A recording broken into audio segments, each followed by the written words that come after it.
Fala pessoal, beleza? Boa tarde para vocês. Colocando a marmita aí no micro-ondas, tirando o feijão aí da panela de pressão, que inclusive estou para comprar em casa, ainda não tenho. Começando esse live Sunomidinha, o pessoal tá chegando agora. Do meu lado, Rafael Pérez. Fala, Rafa. Fala, beleza? Fala, pessoal. Nosso economista aqui tá em casa, junto comigo. E lá de casa temos Vinícius Romano. Fala, Vini, beleza? Fala, Sung, fala, Rafa, boa tarde aí. Boa tarde, pessoal que tá entrando. Hoje vai ser um papo bacana aí pra gente falar o que nos resta aí pro final do ano, né? Exato. O Vini aqui é nosso head de renda fixa. Bom, gente, primeira coisa, né, pessoal, acho que o mais importante de tudo, além do economês, é saber fazer um bom controle financeiro das suas contas. Está chegando aqui no dia 2 de outubro, a gente tem que pagar as contas, o boleto até o dia 5. E aqui embaixo nos comentários tem uma planilha de controle financeiro de graça para você organizar a sua vida. A gente já fez lives simulando de gastos de restaurante, dívida, pagamento de empréstimos, entre outras. Aí é uma planilha fenomenal para você organizar a sua vida, para saber certinho como planejar e conseguir independências para sobrar aquele restinho para você investir no final do mês. Mas vamos lá, para a semana passada a gente teve uma série de dados, essa semana aqui agora é um pouco mais vaziado, e a gente vai abrir nossa live aqui comentando um pouquinho da taxa de desemprego, né, Rafa? Saiu dados importantes aí semana passada. Boa. A gente teve mercado de trabalho ali semana passada, basicamente a taxa de desemprego, né, a PNAD, ela estava ali, né, no caso, ela vem caindo, né, acho que primeiramente só para a gente entender, né, a gente começou o ano ali com a taxa de desemprego aumentou ali, mas normalmente no começo do ano ela aumenta mesmo, né, você tem uma série de desligamentos ali por conta do final do ano, e ela vem caindo desde então, né, tá agora no menor patamar desde 2015, né, se a gente olhar especificamente para o mês de agosto, acho que é o menor patamar desde 2014, mas... 2015. Exato, mas o menor valor por mês de agosto desde 2014, mas que a gente pega mensal mesmo até desde 2015. Mas, de toda forma, ele mostra como tem melhorado muito o mercado de trabalho. Né? A taxa de desemprego está em 7,8, né? Estava em 7,9, caiu para 7,8. Né? Então, acho que é um sinal de que o mercado de trabalho brasileiro está bem aquecido ainda, continua aquecido, resiliente. Tem surpreendido os analistas no geral, não se esperava que estaria tão bem.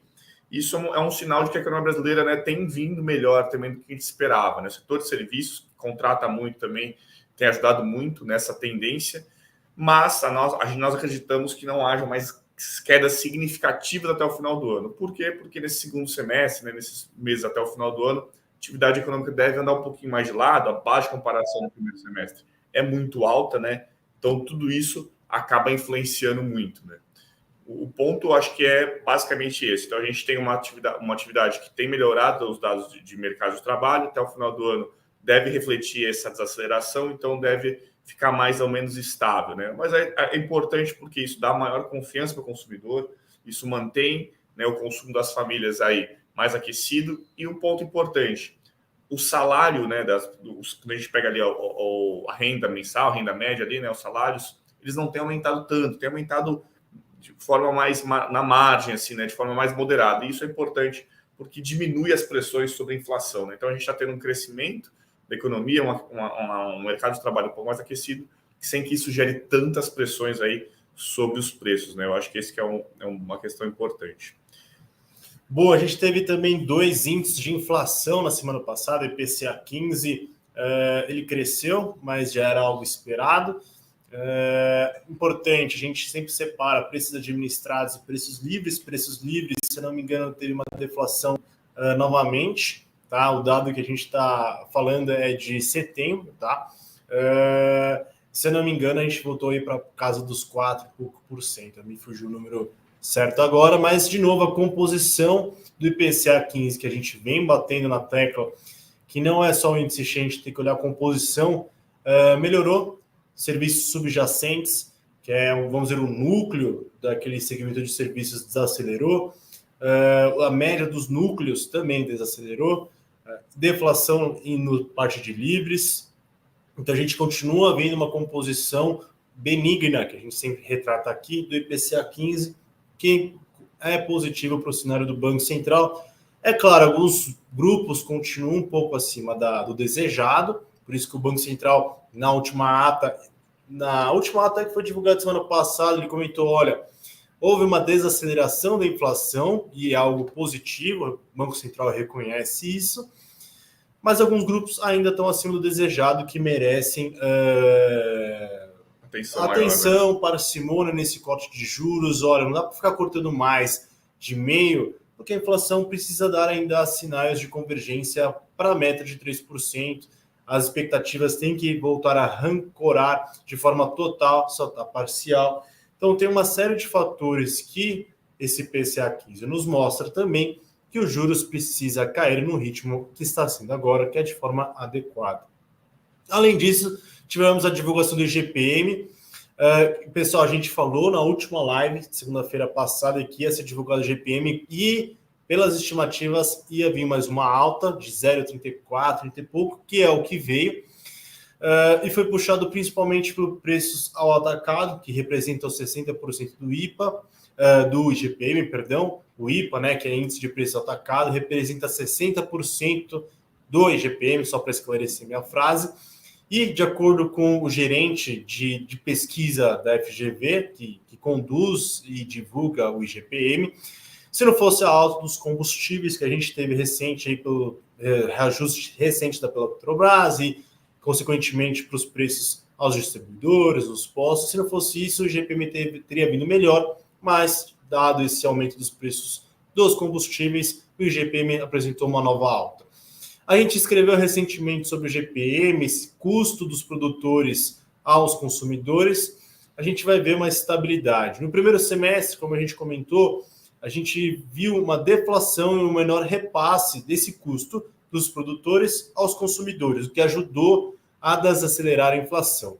Agora, no segundo semestre, preço de petróleo, câmbio um pouco mais alto, deve afetar os combustíveis. Sim, a gente imagina um preço, um novo reajuste pela Petrobras em breve, a gente já imagina, se os preços continuarem assim, o que pode exercer uma leve pressão sobre a inflação, mas assim, nada controlado, acho que é algo mais estável, nada que afete o cenário do Banco Central. Claro, depender desse reajuste, mas no nosso cenário base isso não contempla. O GPM pode vir um pouquinho mais alto nos próximos meses, mas isso não deve afetar a inflação como um todo. Eu acho que 2 pontos principais aí sobre índices de inflação. E na ata do Copom, eu acho que o grande novidade, nem é tão novidade assim, é um alinhamento de discurso que a gente vê mais do Roberto Campos Neto, presidente do Banco Central, na busca de zerar o déficit fiscal, ou seja, até um alinhamento de discurso entre o Haddad e o Roberto Campos de zerar o déficit, né? Acho que é o ponto principal. Eles se reuniram com o Lula, o Haddad tem conversas com o presidente do Banco Central, e ele está representando isso na ata e no comunicado, de que é preciso zerar o déficit ou ter um compromisso fiscal para ajudar o Banco Central a cortar juros. Porque se a gente não tiver uma irresponsabilidade ou não conseguir passar as medidas no Congresso, como o Roberto Campos tem falado, vai afetar expectativas, isso pode afetar o câmbio, isso vai comprometer o cenário inflacionário que vem de forma mais benigna e, no final das contas, vai comprometer o ritmo de cortes da taxa de juros. Então, por isso que o Campos Neto falou hoje, na Associação Brasileira de Câmbio, ressaltou a importância de se cumprir com as metas fiscais. Tanto o Congresso quanto o governo precisam buscar isso. Acho que esse é o ponto principal. E o mercado respondeu rápido, né, na semana passada, né? Depois da ata, a gente viu o mercado de juros abrindo bastante, né? As taxas subiram muito. E lá fora também, né? Então, cada um com a sua magnitude proporcional, mas aqui chegou a abrir bastante aí os nossos juros futuros. Hoje também, eu estava olhando agora há pouco, estava abrindo um pouco também hoje de manhã, e lá fora não para, né? Tá no maior patamar aí desde 2011, acho que bateu 2009 também. Então tá complicada a situação, né? O mercado já responde direto.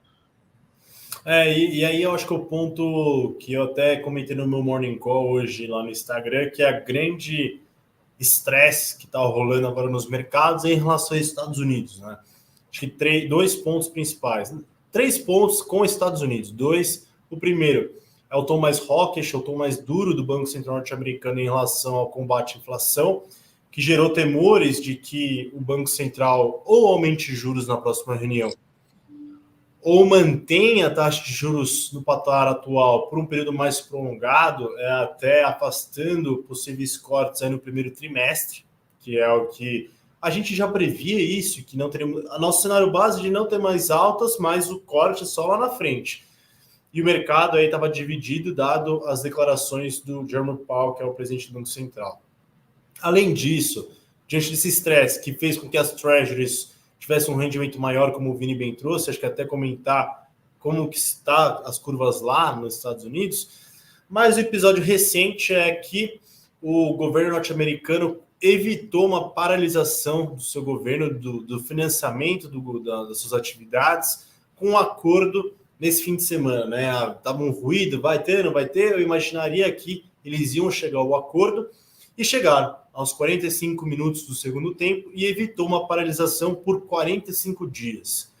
O próximo acordo, a necessidade de ter um novo acordo é até 17 de novembro. Então, até lá, teremos mais discussões para a aprovação de um novo orçamento, né? Na verdade, de um projeto orçamentário para o próximo ano, né? Então, isso vai estar no radar. Biden vai ter eleições ano que vem, quer evitar uma paralisação. Os republicanos também não querem ficar mal na fita, mas tem uma ala do Partido Republicano que tem gerado ruído, não aceita negociar com os democratas, e até um dos senadores republicanos, ou deputados, agora me fugiu, pediu para que o líder dos republicanos se afaste. Então está até tem o ruído ali dentro do Partido Republicano de que para afastar o líder ali do partido. Então tá um pouco de caos ali, né, no partido. Então a gente tem que aproveitar, tem que ver como vai se dar as negociações daqui para frente. Eu falando muito aqui, o pessoal estava meio mal semana passada, eu melhorei, mas ainda tem um pouquinho, o ar-condicionado aqui não está ajudando.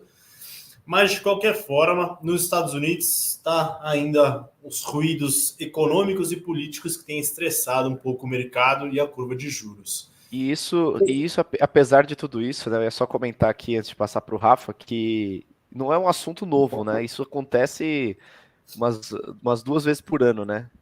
Acho que no começo desse ano ou no final do ano passado também teve uma história de shutdown aí que ficou até mais, acho que chegou até a ficar um pouco mais tenso, que ninguém entrava num acordo, ficou aí uma discussão longa, também afetou o mercado e assim, a gente é aquela linha tênue, né? Sempre acontece, mas pode ser que em algum momento aconteça de verdade e aí dê um problema sério, né?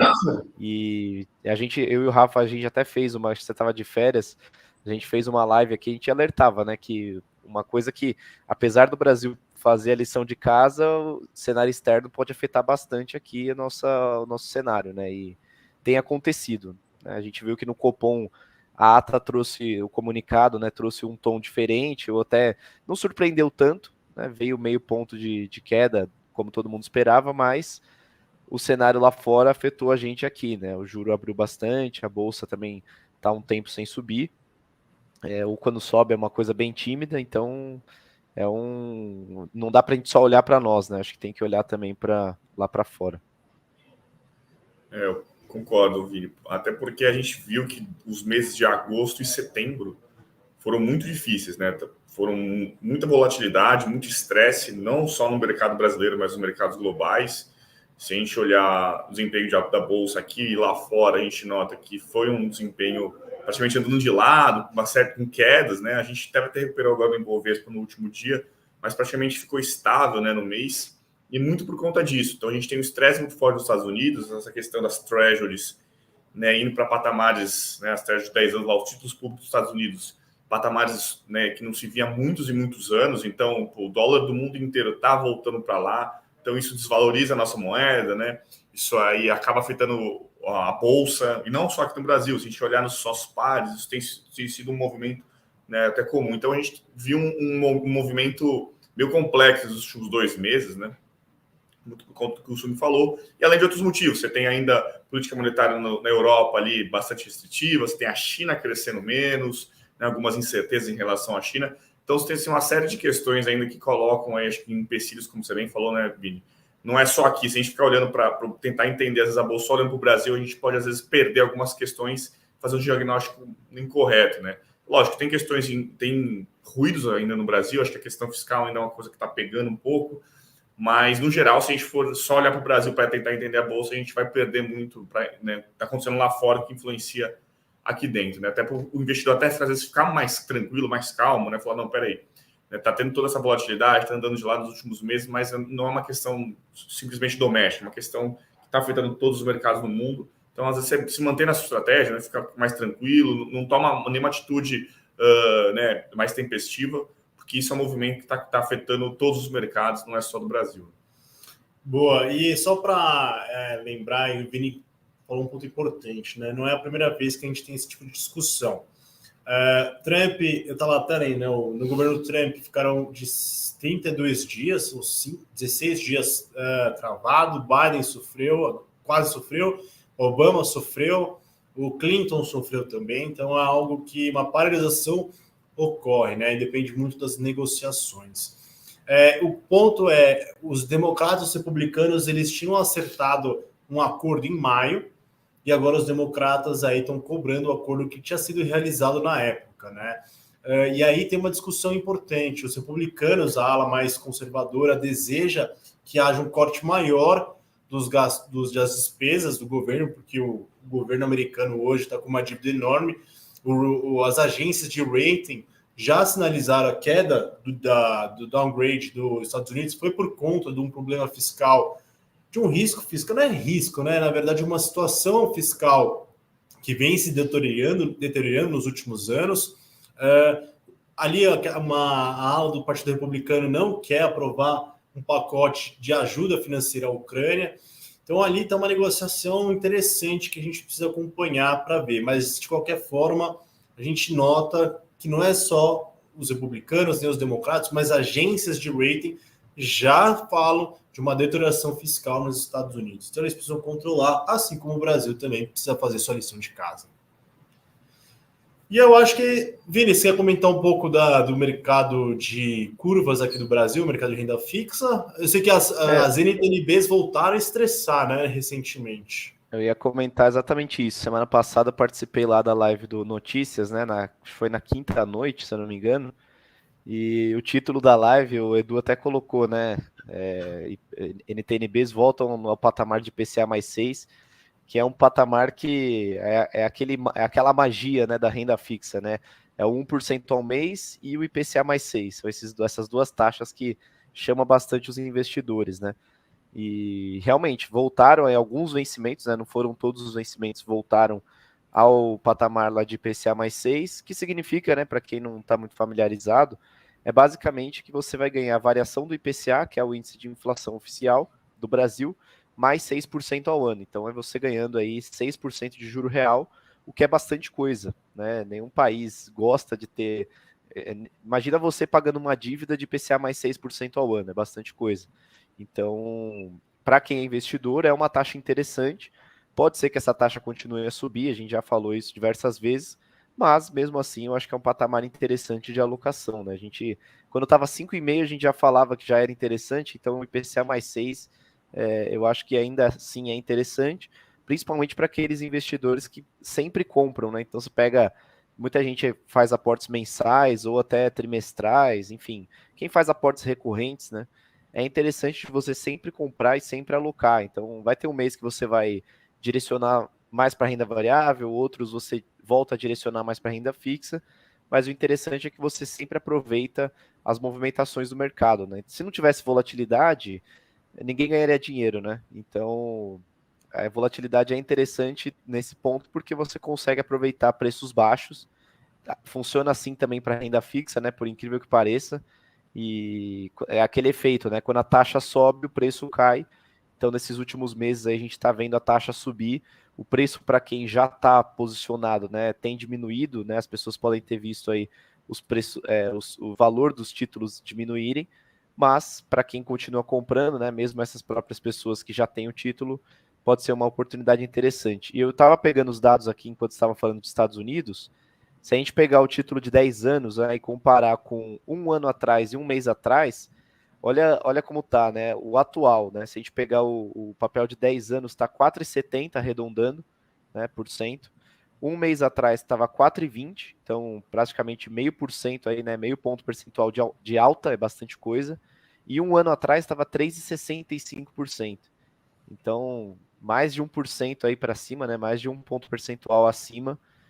Questão de um ano, né? Então, para ver que no dia a dia, às vezes a gente não percebe essa movimentação, né? Mas quando a gente coloca uma janela maior, né? Um mês, um ano, e compara, a gente vê que a deterioração foi grande, né? O Sung falou muito bem aí, que o cenário não tá fácil, né? Apesar de a gente sempre sangra um pouquinho, todos os dias vai saindo um pouquinho de sangue, mas quando olha o balde ali no ano inteiro, o negócio tá feio e isso acaba afetando todos os países, né, principalmente emergentes. O Banco Central mesmo coloca isso na ata, no comunicado, né, ele sempre fala que o cenário externo está desafiador, principalmente para os emergentes. Então tem que tomar cuidado aí também com as alocações. Mas nem tudo é tão ruim quanto parece. Eu acho que mesmo assim as taxas estão atrativas, pode ser que tenha um efeito aí ainda para cima, a gente não tem como saber, a gente não tem como prever o futuro, né? Não saber onde vai acabar esse movimento, mas eu acho que ainda vale sim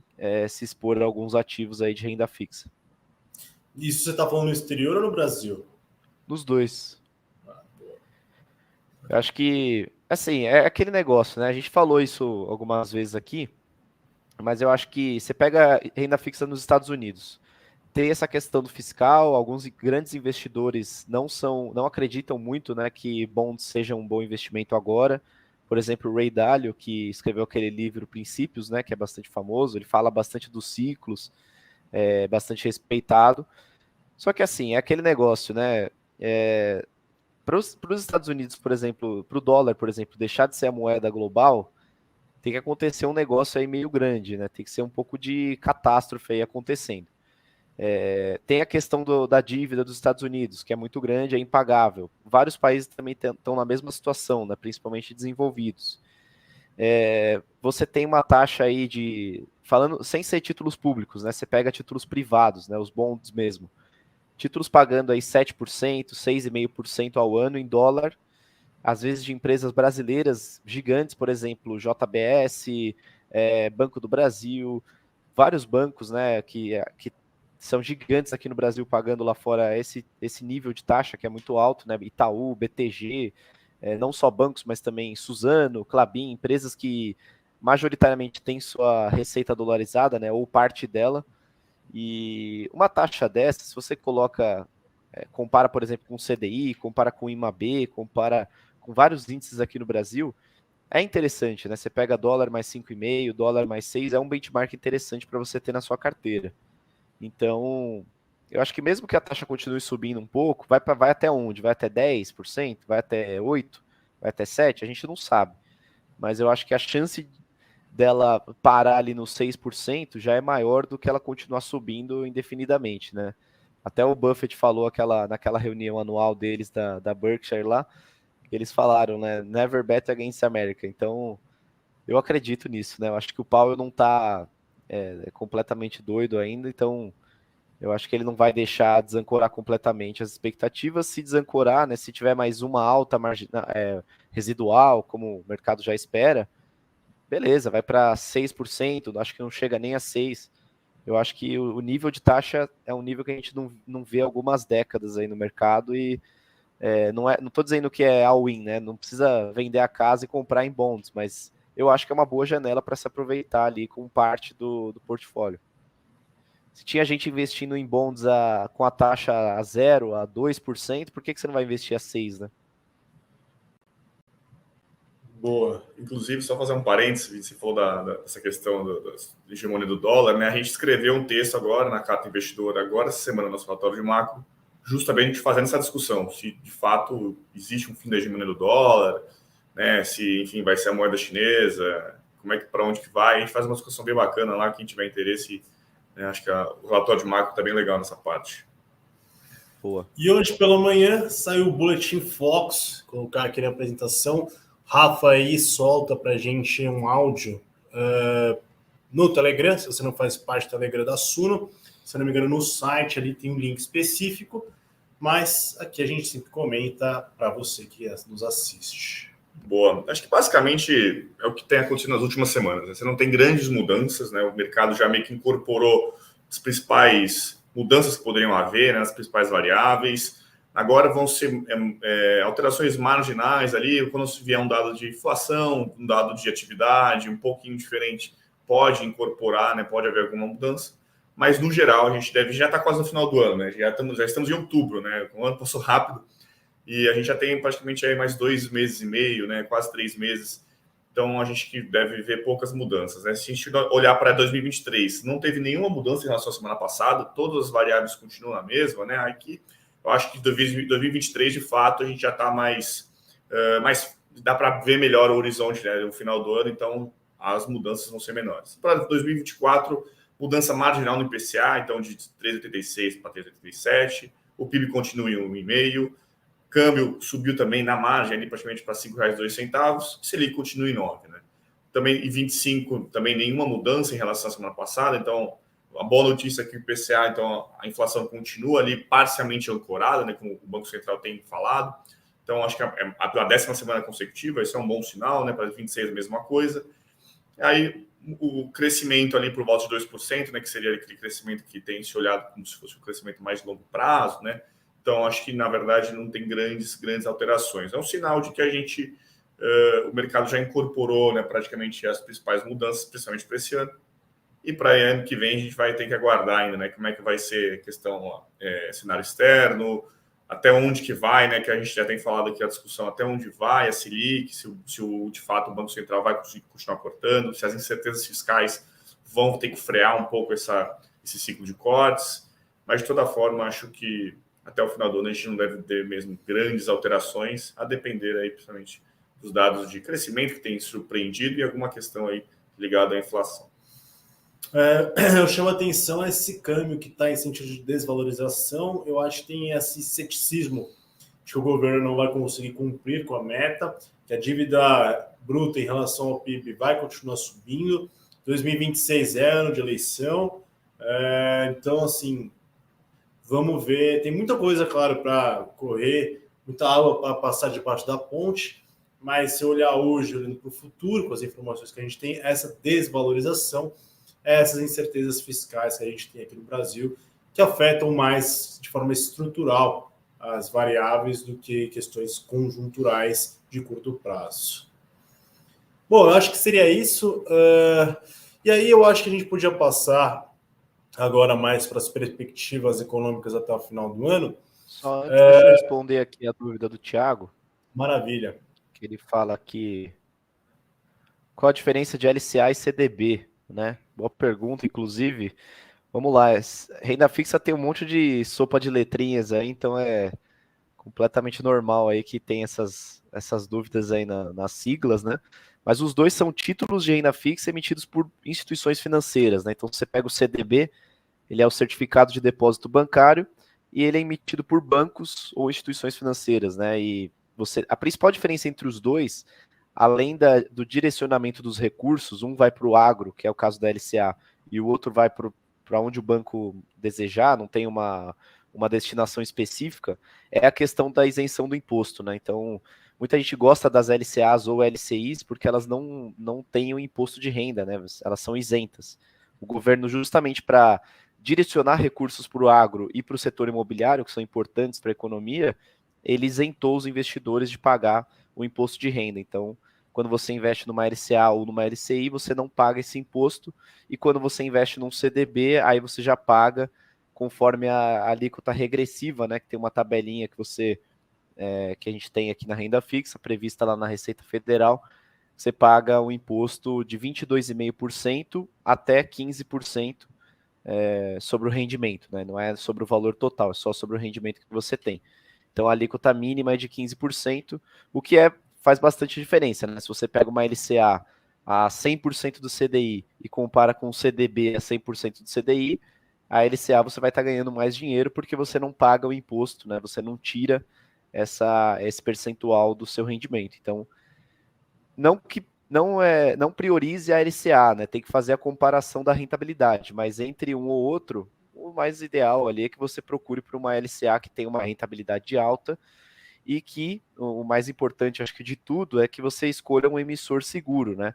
Você escolha um emissor sólido, porque você até tem uma garantia adicional do FGC, né, que é o Fundo Garantidor de Créditos, de até 250 mil. Então você tem uma garantia adicional e se o banco ou a instituição financeira quebrar, você tem o seu dinheiro de volta garantido, né, inclusive com os rendimentos até uma determinada data, né, até a data do anúncio do banco entrar em liquidação. Mas às vezes tem uma dor de cabeça, né? Às vezes você demora para receber.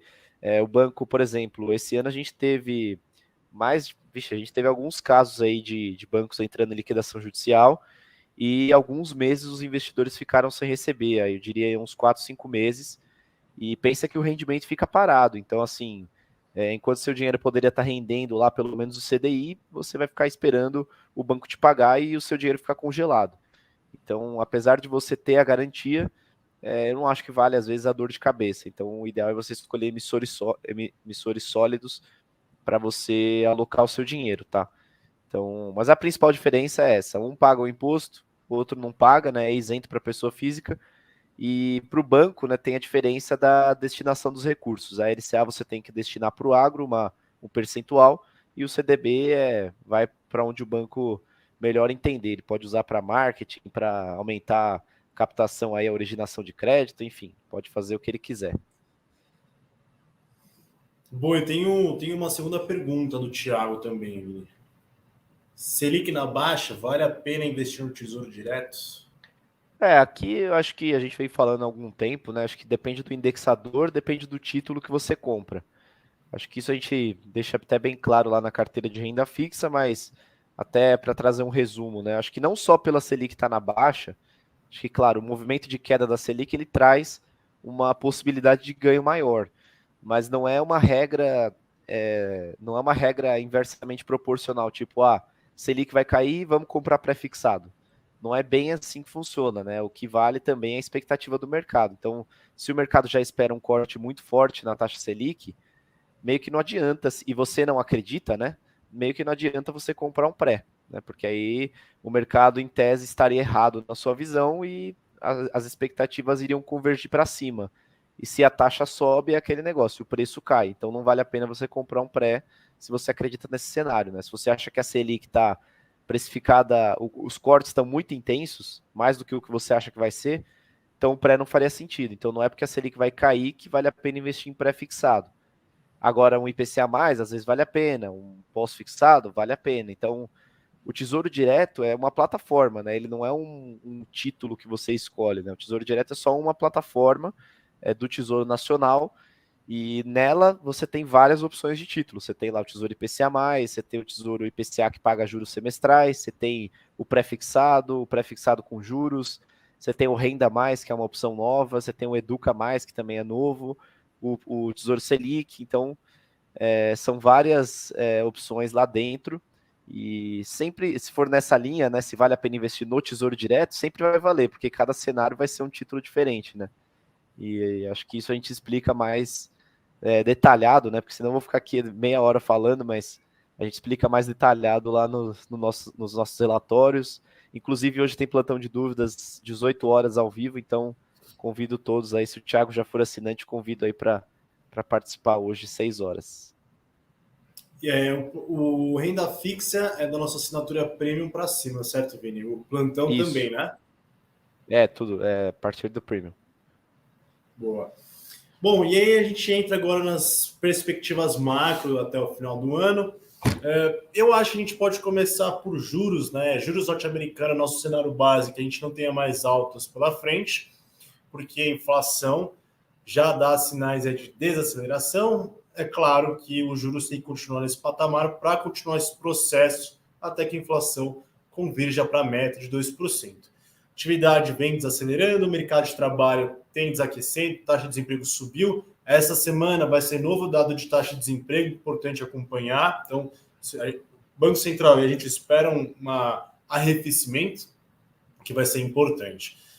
E aí, juros do Brasil, é o que a gente já vem comentando, a gente espera cortes de 0,5 pontos percentuais até o final do ano, na reunião de novembro e dezembro. Vamos encerrar a taxa de 11,75. 2024, aí é surpresa, a gente tem aqui nossos cálculos, mas a live de hoje é até 23, então a gente tem nosso relatório aí divulgado, mais projeções, se você está com curiosidade, é só acessar lá.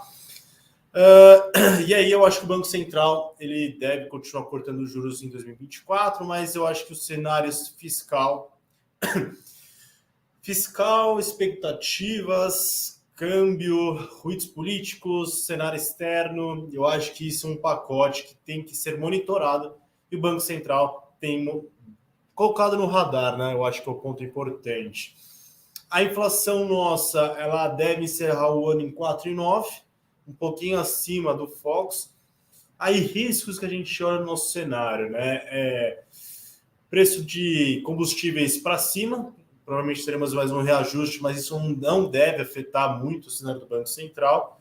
Além disso, preço de serviço deve continuar caindo, que é importante, núcleos também devem continuar arrefecendo.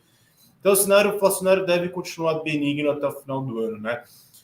A gente escreveu recentemente preocupação com o El Niño, chuvas em excesso no sul. Porto Alegre, vocês devem estar acompanhando as notícias de excesso de chuva. Isso impacta, isso é bom para um lado para o agro, mas por outro, excesso de chuva prejudica as plantações. E secas no Nordeste, na faixa central e Nordeste do país, secas em excesso também prejudica a produção. Mas a gente nota que os impactos sobre os preços dos alimentos, se ocorrer, não necessariamente vai ocorrer, porque a gente está no início do El Niño, só terão impactos em 2024. Então a gente nota que não há grandes ruídos ou fatores que possam contaminar em excesso o preço, os índices de preço até o final do ano. Câmbio, patamar de 4,90, a gente vê um estresse um pouco maior, 4,96, se eu não me engano, a nossa projeção para o final do ano, para encerrar o último dia, né? A gente está vendo um câmbio um pouco mais estressado, mas isso deve arrefecer mais próximos de 5 do que 4,50. Era uma projeção que a gente mantém há algum tempo, a gente vai escrever na próxima semana, eu não vou dar muitos spoilers aqui. E para finalizar, acho que a projeção nossa de PIB é o Rafa que cuida aqui de todo o cenário de atividade, taxa de desemprego. Boa. Acho que em relação à atividade, né, a gente já vem comentando, esse segundo semestre vai vir um pouco mais fraco, tá? Do que o primeiro semestre. No primeiro semestre a gente teve ali movimentos mais ligados ao agro, consumo das famílias veio forte, atividade, né, no geral, muito por conta também do mercado de trabalho vindo melhor do que se esperava. Então a gente teve algumas questões meio transitórias, né? Então, principalmente ligado ao agro, indústria extrativa, né, ligado ao petróleo, minério de ferro, que vieram muito forte, vem salvando inclusive a indústria, né? A indústria no geral vem caindo, mas esse setor específico, indústria extrativa, tem trazido algum fôlego, né, para a indústria no geral. Mas esse segundo semestre a gente já não deve notar uma estabilidade, né? Então, em relação ao primeiro semestre cresceu muito, então esse aí a gente deve olhar a atividade perdendo fôlego. Isso aí deve se, como eu já até mencionei, isso deve se traduzir no mercado de trabalho também um pouquinho menos aquecido até o final do ano. Então, no geral, a gente acredita que a atividade aí deve crescer, né, ficando de lado, deve ter um crescimento aí próximo de 3,1%, né, mais ou menos que ali no Boletim Focus está 2,92%, a gente está um pouquinho mais otimista, mas acho que, no geral, acho que há meio que um consenso no mercado de que a gente deve crescer próximo de 3%, um pouquinho mais para cima, um pouquinho mais para baixo, mas no geral deve crescer 3%. O consumo ainda deve sustentar um pouco, né? O mercado de trabalho aquecido, confiança das famílias, dos consumidores em alta, isso deve se traduzir num consumo um pouco melhor. E o setor de serviços, esse tem sido aí um dos principais motores da economia desde o ano passado, tem se mostrado muito resiliente, né? Como ele tem um peso muito grande no PIB, como ele vem tendo um desempenho um pouco melhor, ele deve ajudar a sustentar um crescimento, né, mínimo aí, né? A gente vai perder fôlego, mas vai perder menos do que graças ao setor de serviços, né, que tem ajudado aí a sustentar a atividade. Mas, no geral, é um crescimento aí por volta de 3%, um crescimento, inclusive, né, importante, né, mas a gente deve ver uma atividade desacelerando mais até o final do ano. Eu colocaria outros fatores positivos e outros negativos. O positivo, o governo tem liberado o Auxílio Brasil, no Bolsa Família em R$600, começou a valer esse ano. gastos previdenciários, que foi adiantamento do 13º, se não me engano. Sim, aumento do salário mínimo, né? Aumento do salário mínimo. Até a gente nota, né, que o gasto do governo para questões de benefícios aumentou, se você pegar ali no detalhe, vem aumentando essa despesa. Então, o desenrola, que ajudou a aliviar um pouco o endividamento das famílias. Quem estava negativo até R$100 na conta bancária teve o nome limpo e pode retomar o crédito. Esses são os lados positivos, né, medidas do governo. Em compensação, alto endividamento das famílias. Crédito caro ainda, juros elevados, vai impactar negativamente para segurar um crescimento um pouco mais robusto que poderia ter, né? Juros altos, vai encerrar um ano em 11,75, que é o que a gente espera, irá afetar o crédito que vem desacelerando. Crédito para consumo, crédito para as empresas, as despesas financeiras das companhias também continuam elevadas, também isso vai afetar o crescimento, tá, pessoal? Por isso que essa estabilidade com possíveis até quedas na margem para os próximos trimestres. Lembrar, a gente está com crescimento alto, uma base muito alta, então a tendência é que com a base maior, o crescimento mais estável... Fica mais difícil crescer fica mais difícil com uma base maior. Aí é só somar o que você falou, cenário externo desafiador. Então, a gente está falando aqui de uma política monetária dos Estados Unidos ainda bastante restritiva, uma China que vem crescendo menos do que se esperava. Então, o cenário lá fora também é um pouco mais desafiador para o Brasil. Então, todos os fatores aí, se esse pacote, né, como você falou, acaba se traduzindo num crescimento menor nesse segundo semestre. E as oportunidades da renda fixa, Vini? O que você olha aí até o final do ano? Boa. Inclusive, eu até falar, a gente, na semana passada, saiu um relatório com uma oferta que a gente olhou aqui, que a gente analisou, né? E o resultado dela vai sair hoje, inclusive. A taxa vai fechar hoje. Vai ser o book building, né? Um CRA da JBS. E eram 5 séries do CRA, até eu nem ia falar aqui o nome do emissor, mas falando aqui já, o emissor, a JBS vai soltar 5 séries nesse CRA, e a gente olhou todas e colocou lá quais a gente acha que vale a pena e quais a gente acha que não vale tanto a pena. Mas eu acho que ofertas desse tipo devem continuar saindo. Eu acho que se a gente tiver uma mudança de rota aí, principalmente no que vocês falaram, né, nesse cenário que vocês traçaram, no sentido de piorar essa rota, pode ser que afete o mercado de crédito. Se a gente não tiver grandes mudanças, eu acho que a tendência é que a gente continue nessa... Não é que está muito acelerado, mas o ritmo de captação até que está bom comparado ao início do ano, né? A gente passou os primeiros 5, 6 meses desse ano de 2023, foi bem difícil para o mercado de crédito, né? Teve uma disfunção bem grande, e eu acho que está voltando aos poucos. As ofertas devem continuar aí pipocando aí na tela dos investidores, bastante corretora trazendo nomes, às vezes não muito convencionais, então você pega empresas às vezes menores, né, para você alocar, mas eu acho que os nomes grandes ainda, por exemplo, JBS, teve uma que saiu, acho que foi da EGEA recentemente, da Taesa, teve a da Eletrobras, que captou aí bastante, né, saiu até nos principais jornais aí, e que eu acho que valem a pena, assim. Você pega que são empresas que são bem consolidadas, que saíram desse período difícil, às vezes até melhores do que entraram, claro, estão mais alavancadas e tudo mais, mas assim, o que a gente comentou, né, a Selic caindo de fato, vai batendo no resultado da empresa ao longo dos meses e vai melhorando aí os números, né, então, por exemplo, a JBS está bem alavancada agora, mas você pega daqui para os próximos trimestres, a tendência é que diminua um pouco essa alavancagem. Também é um mercado muito cíclico, né? Você pega frigoríficos, no geral, é um setor que depende muito de preço externo também. Mas você pega elétricas, setores mais resilientes, eu acho que pode ser uma boa pedida aí para os investidores. E para quem também não quer escolher muito, eu acho que os fundos de crédito podem ser boas opções. Então, você pega aí nesses últimos 2 meses aqui do ano, eu acho que podem ser boas opções para quem não está meio na dúvida, mas para quem quer eliminar mesmo, mitigar esse risco de crédito, né? Você nunca vai eliminar, mas você vai delegar a decisão para os gestores, né?